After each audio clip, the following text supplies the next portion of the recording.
평양 중심부에서 발생한 한 사건이 북한 당국을 충격에 빠뜨렸습니다. 국가 최고 기밀시설 중 하나인 영도자 연대기 금형보관소의 관리자가 흔적도 없이 사라진 것입니다.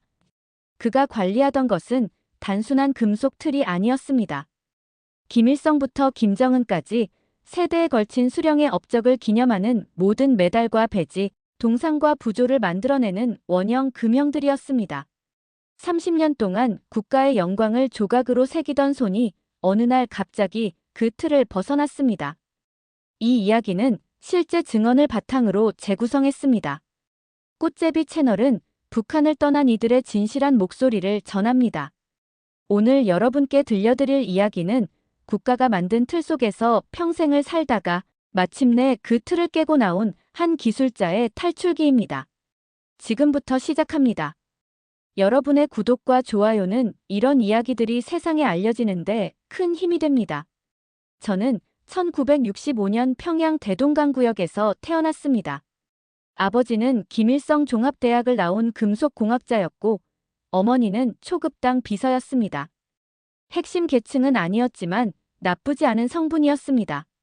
1983년 18살의 저는 평양미술대학 조각과에 입학했습니다. 졸업 후 배치받은 곳은 조선혁명 박물관 부속 금형제작소였습니다. 그곳은 일반인은 물론 당 간부들도 함부로 출입할 수 없는 곳이었습니다.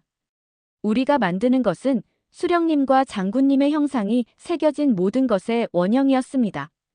415 태양절 기념 메달, 216 광명성절 배지, 전승절 훈장, 각종 동상과 부조의 원본 금형이 모두 이곳에서 탄생했습니다. 금형 하나를 만드는 데는 적게는 3개월, 길게는 1년이 걸렸습니다. 수령님 얼굴의 주름 하나, 장군님 미소의 각도 하나까지 당 선전 선동부의 승인을 받아야 했습니다. 제 담당은 완성된 금형의 보관과 관리였습니다. 온도 18도, 습도 50%가 유지되는 지하 금고에서 저는 수백 개의 금형을 돌보았습니다. 매일 아침 출근하면 보위부 검열을 받았고 퇴근할 때도 몸수색을 당했습니다. 작업실에는 CCTV가 있었고 동료 중 누군가는 보위원이라는 소문이 늘 돌았습니다. 생활총화는 일주일에 2번, 자아비판은 매달 있었습니다. 수령님 형상사업에 생명을 바치겠습니다라는 맹세를 저는 수천 번 했습니다. 각성은 2015년 가을에 왔습니다. 그날 저는 1970년대에 만들어진 오래된 금형을 수리하고 있었습니다. 김일성 주석의 첫 번째 항일투쟁 기념메달 원형이었습니다. 금형 뒷면을 닦다가 저는 작은 각인을 발견했습니다. 희미하게 새겨진 일본 한자였습니다.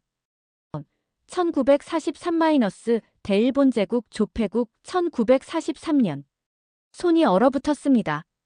항일투쟁을 기념하는 메달의 원형 금형이 일제시대 일본 조폐국 제품을 재활용한 것이었습니다. 우리가 신성하게 여기던 혁명의 상징이 적국의 재료로 만들어졌다는 사실. 저는 그날 밤 잠을 이룰 수 없었습니다. 그 후로 저는 다른 금형들도 유심히 살펴보기 시작했습니다. 1980년대 금형 중 일부는 동독제였고 1990년대 것들은 중국제였습니다. 우리가 자력갱생으로 만들었다고 배운 영광의 상징들이 실은 외국 기술과 재료로 만들어진 것들이었습니다. 더 충격적인 것은 최근 금형 품질이 점점 나빠지고 있다는 사실이었습니다. 재료가 부족해 재활용 금속을 쓰다 보니 정밀도가 떨어졌습니다. 내가 평생 무엇을 위해 살아온 걸까? 밤마다 이 질문이 저를 괴롭혔습니다. 지하 금고에서 금형을 닦으며 저는 생각했습니다. 이 틀들이 인민의 삶을 조금이라도 나아지게 했는가? 아니면 그저 허상을 포장하는 도구였을 뿐인가? 2016년 봄, 금형 제작소에 새로운 보위원이 부임했습니다. 김동무라 불리는 그는 40대 초반으로 날카로운 눈빛을 가진 사람이었습니다. 그가 온 후 분위기가 달라졌습니다. 동료들은 서로를 의심하기 시작했고 사소한 말 한마디에도 긴장했습니다. 어느 날 오후 같은 작업실에서 20년을 함께 일한 박 기사가 사라졌습니다. 그가 외국 화폐 샘플을 몰래 집에 가져갔다는 혐의였습니다. 다음 생활 총화 시간에 우리는 박 기사를 비판해야 했습니다. 반역자를 곁에 두고도 몰랐던 우리의 무감각을 비판합니다. 저도 그렇게 말해야 했습니다. 20년 동무를 배신하는 말을 제 입으로 해야 했습니다. 그날 밤 집에 돌아온 저는 거울을 보았습니다. 51살의 제 얼굴에는 주름이 깊게 패여 있었습니다. 아내는 만성 영양실조로 몸이 약했고 대학생인 딸은 당 조직 생활에 지쳐 있었습니다. 우리 가족은 언제부터 서로에게 진심을 말하지 않게 된 걸까요? 집에서도 직장에서도 우리는 가면을 쓰고 살았습니다. 더는 이렇게 살 수 없어. 그날 밤 저는 결심했습니다. 제가 만든 틀에 제 인생이 갇혀서는 안 된다고. 딸만이라도 이틀 밖의 세상을 살게 하고 싶었습니다. 하지만 가족에게조차 이 마음을 말할 수 없었습니다. 탈북은 3대가 멸문하는 죄였으니까요. 탈북 준비는 신중하게 진행되어야 했습니다. 제 직위 때문에 이동이 제한되어 있었고 출장조차 보위부의 승인이 필요했습니다. 하지만 저에게는 한 가지 기회가 있었습니다. 매년 10월 당창건일 기념 금형을 지방 공장에 배송하는 업무였습니다. 2017년 9월부터 저는 계획을 세우기 시작했습니다. 먼저 중국 화폐로 바꿀 수 있는 미국 달러가 필요했습니다. 저는 30년간 모은 가족 저금을 조금씩 빼서 암시장에서 달러로 바꿨습니다. 위험한 일이었지만 선택의 여지가 없었습니다. 총 3,000달러를 마련했습니다. 10월 초 저는 함경북도 청진의 금속 공장에 금형을 배송하는 출장 명령을 받았습니다. 이것이 제 기회였습니다. 청진에서 국경까지는 비교적 가까웠습니다. 저는 은밀하게 브로커를 수소문했습니다. 한 동료가 조심스럽게 연락처를 알려줬습니다. 형님, 제가 아무 말도 안 했습니다. 알겠습니까? 브로커와의 첫 만남은 긴장의 연속이었습니다. 청진역 근처 어두운 골목에서 만난 그는 50대 남자였습니다. 돈은 절반은 지금, 절반은 두만강을 건넌 후요. 실패하면 돈은 돌려주지 않소. 차가운 거래였습니다. 출발 이틀 전 큰일이 생겼습니다. 갑자기 보위부에서 제 집을 방문 조사한다는 연락이 왔습니다. 일상적인 검열이라고 했지만 심장이 멎는 줄 알았습니다. 아내는 아무것도 몰랐지만 제 얼굴을 보고 뭔가 이상하다는 걸 눈치챘을 겁니다.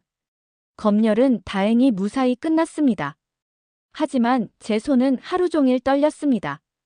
2017년 10월 15일 새벽 5시 저는 금형 운반 차량에 올랐습니다.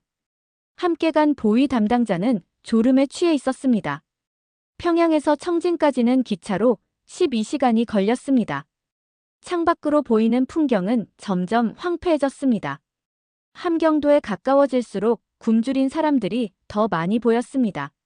청진에 도착한 건 저녁 6시였습니다. 금형을 공장에 인계하고 저는 숙소로 안내되었습니다. 보위 담당자는 내일 아침 8시에 다시 평양으로 출발한다고 말했습니다. 제게 남은 시간은 14시간이었습니다. 밤 11시, 저는 숙소를 빠져나왔습니다. 어둠 속에서 브로커가 기다리고 있었습니다. 빨리 가시오. 그의 안내로 저는 낡은 트럭에 올랐습니다. 다른 탈북자 2명이 더 있었습니다. 젊은 여자와 40대 남자였습니다. 우리는 서로 눈도 마주치지 않았습니다. 회령 근처 두만강변에 도착한 건 새벽 3시였습니다. 강은 생각보다 좁았지만 물살이 거셌습니다. 10분 안에 건너야 합니다. 초소 교대 시간입니다. 브로커가 속삭였습니다. 10월의 강물은 얼음장처럼 차갑습니다. 물에 발을 담그는 순간 모든 것이 현실이 되었습니다. 돌이킬 수 없었습니다. 강을 건너는 동안 저는 아내와 딸의 얼굴을 떠올렸습니다. 미안하다고 사랑한다고 말하지 못한 채 떠나는 것이었습니다. 강 중간쯤에서 조명이 번쩍였습니다. 초소에서 쏜 탐조등이었습니다. 엎드려 모두 물속에 몸을 숨겼습니다. 심장이 터질 것 같았습니다. 탐조 등은 다행히 다른 방향을 비추었습니다. 우리는 재빨리 강을 건넜고 중국 땅에 발을 디뎠습니다. 하지만 안전한 것은 아니었습니다. 중국 공안에 붙잡히면 다시 북송됩니다. 브로커는 우리를 중국 조선족 마을의 한 집으로 데려갔습니다. 그곳에서 저는 2달을 숨어 지냈습니다. 조선족 할머니가 운영하는 집이었는데 탈북자들을 숨겨주고 돈을 받는 곳이었습니다. 그 기간 동안 저는 제가 무슨 일을 저질렀는지 실감했습니다. 북한에서는 저를 반역자로 수배하고 있을 것이었습니다. 제 가족은 어떻게 되었을까요? 아내와 딸은 신문을 받고 있을까요? 12월 초 한국 대사관 직원들이 저를 데리러 왔습니다. 위조 여권으로 동남아를 거쳐 한국으로 가는 경로였습니다. 비행기에 오르는 순간 저는 처음으로 울음을 터뜨렸습니다. 52년 인생에서 처음으로 마음대로 우는 것이었습니다. 2018년 1월 저는 인천공항에 도착했습니다. 하나원에서 3개월간 교육을 받는 동안 저는 새로운 세상에 적응하기 시작했습니다.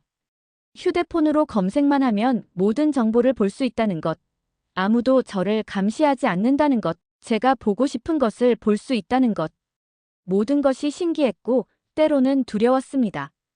50년 넘게 틀 속에 갇혀 살다가 갑자기 풀려난 느낌이었습니다. 지금 저는 경기도의 한 공장에서 금속 가공 기술자로 일하고 있습니다. 제가 북한에서 배운 금형 기술은 여기서도 쓸모가 있었습니다. 이제는 수령의 형상이 아니라 자동차 부품과 전자제품 틀을 만듭니다. 같은 기술이지만 의미는 완전히 다릅니다.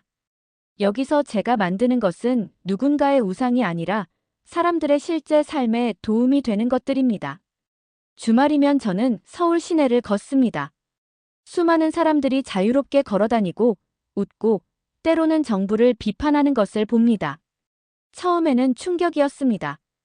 북한이었다면 정치 범수용소로 끌려갈 말들을 사람들이 거리에서 아무렇지 않게 합니다. 그것이 자유라는 것을 이제는 압니다. 가장 힘든 것은 가족입니다. 북한에 두고 온 아내와 딸의 소식을 들을 길이 없습니다. 중국 브로커를 통해 알아보려 했지만 실패했습니다. 제 탈북 후 그들이 어떤 처벌을 받았을지 생각하면 잠을 이룰 수 없습니다. 언젠가 다시 만날 수 있을까요? 그날을 위해 저는 돈을 모으고 있습니다. 요즘 저는 작은 공방을 하나 차렸습니다. 금속 공예품을 만드는 곳입니다. 아이러니하게도 저는 여전히 틀을 만들고 있습니다. 하지만 이제 그 틀은 제가 선택한 것입니다. 누군가가 시켜서가 아니라 제가 만들고 싶어서 만드는 것입니다. 그것이 바로 자유의 의미라고 생각합니다. 탈북은 끝이 아니라 시작입니다. 50년 동안 국가가 만든 틀 속에서 살았던 저는 이제 제 인생의 틀을 스스로 만들어가고 있습니다. 쉽지 않지만 후회하지 않습니다. 북한에 남아있는 분들에게 말하고 싶습니다. 당신도 그 틀을 벗어날 수 있습니다. 구독과 좋아요는 꽃제비 채널이 더 많은 이야기를 전하는 큰 힘이 됩니다.